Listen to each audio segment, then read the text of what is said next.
Chardonnay. This is our 2011 Chardonnay, sourced from Mornington. How did the relationship come about between a winery and a distillery?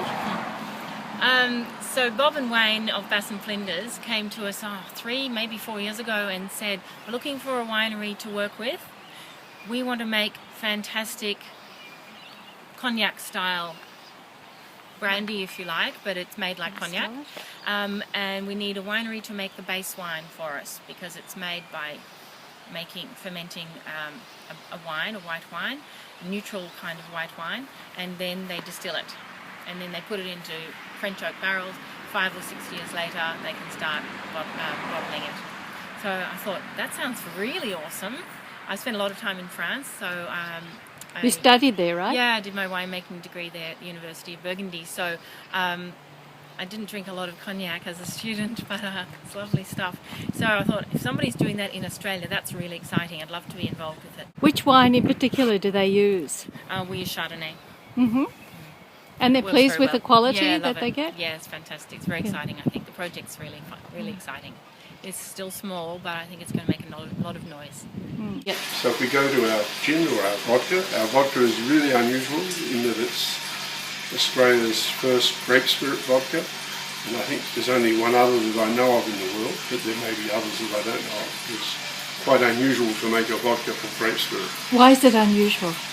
Because traditionally it came from Russia, and the Russians and Polish people had grains and well, it was mainly grain based, some was potato based. The other difference, besides being the only distiller here on the peninsula, all our products are made from grape spirit. So we have a range of products. We have vodka, we have grappa, we have gin, we have limoncello. In fact, there used to be a Pinot vineyard here before, and I was just never that excited by the wine. So we pulled it out and we planted Chardonnay, and it is absolutely beautiful. It's one of our favourite Chardonnay batches. And we aim to produce a cognac style product. Now, we can't call it cognac, but the process we use is based on the same techniques as that they use. We select the grapes, we have them made into a Chardonnay wine, and then we distill it. We do a double distillation process on our pot still, and then we will mature it in French oak barrels, which we import from France. They're Limousin oak barrels to mature the product in. This is one of our first barrels of aged spirit, one of the ones we did back in 2011. So it's been in the barrel since 2011, but because it's been in a very small barrel, it's in the surface area, the ratio of the surface area of the wood to the spirit means that it matures at a much faster rate than if we put it into a larger barrel. As a winemaker, I love making Chardonnay because it's a winemaker's wine. You can do any number of things to the process during the winemaking, and you end up with a different wine as a result. The grapes always speak louder than anything else, but the hand of the winemaker is very strong in Chardonnay. What does the hand of the winemaker do? You can crop high or lower. That changes the flavours. You can destem or whole bunch press when it comes into the winery. You can sulphur early or sulphur late. You can have whole lees, or you can settle overnight and then rack the next day to have a clearer juice. You can ferment in tank, or you can ferment in barrels. You can ferment in new barrels or old barrels. You can ferment in French barrels or American barrels. You can ferment in large barrels or small barrels. Every single one of these things changes. We grow sustainably as much as possible, so we don't use pesticides, insecticides and so on. We use copper and sulphur only as a rule, and I think that's respecting the whole environment, because if the ground is healthy, then the microbes are healthy in the vine, in the ground, they'll grow healthy plants. Whereas if you're killing the flora and the bugs, microbes in microorganisms, you're upsetting the whole balance of life in the vineyard, and the vines won't be happy, and then they won't make great fruit. Yes, what we have here is a very small traditional materials, traditional style, alembic pot still. And I use this to explain to people the process that we use in our distillation. It's made from very traditional materials, copper. Alembic is a very ancient Arabic word, al-embic, and the traditions of distilling go back into history. Copper was used at the time because it was readily available, easy to work, and because it transfers heat readily. So what happens is that we heat the wine from about 73 degrees Celsius. The alcohol starts to vaporise, and from there up to about 91 degrees Celsius, the alcohol will boil off. Water will go with it, passes up the cap, down the swan's neck, and into the condenser, where it condenses in the top of the coil and runs out the bottom as a clear spirit. And in the second run, what we do is When we're doing the vodka, we will do 4 distillations. We're not putting flavours in, but each time we're stripping out the heads and the tails.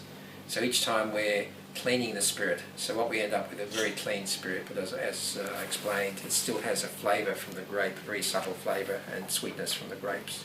Okay, so we're just measuring the alcohol level of the spirit coming off the still now. It's at about 68% at the moment. Is that good?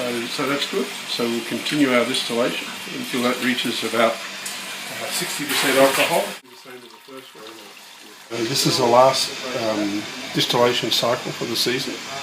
So it's the end of the 18 tonne of grapes that we sourced for this year. And this product will go into gin for the coming year. And why do you love being a winemaker? Or do you? I love being a winemaker. It's the best of everything. Why? I'm a country girl, so my dad was a farmer. So you can take the girl out of the country, but you can't take the country out of the girl. And I always felt that when I was living in the city. I was a scientist originally, a biochemist. So there's a lot of chemistry. We get to use the lab quite a lot. When you entered the profession, were there many women, and has it been hard to make your position and get recognition as a woman winemaker? No, there's no really big deal. Of course, there aren't as many women winemakers as men, but Why? traditionally it's a bloke's job. So it's just a matter of growing through into the new tradition, which is probably 50-50. There probably in my uni year, there were probably half and half women and men, I would think. Your year of what? At university, doing winemaking, yeah. So now on the peninsula, probably half a dozen women and maybe a couple of dozen men, but it's a new industry down here. And The next product here is a limoncello, very traditional Italian digestive liqueur. We peel the lemons to get the zest. We soak those in pure alcohol to extract the oils and the flavours from the lemons, and then we add sugar and more alcohol and a little bit of time to produce a very pleasant after-dinner liqueur. And how do you feel about the whole wine industry here? It's not the same as the Australian wine industry. People say, oh, there's a glut of Australian wine. There's no glut of our wine. We are the Mornington Peninsula wine industry, and that's quite a specialised subset. In what way? Yeah, because our wines are in the very top 1 or 2% of the best and the highest priced wines in Australia. So this is a 2014 wine as well, so it's brand new. It's Shiraz. And what is it? What do you think of this Shiraz? Look at the colour, it's fantastic.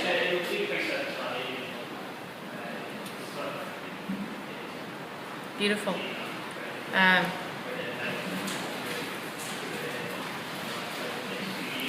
I think it's going to be a really good Shiraz. You happy with it?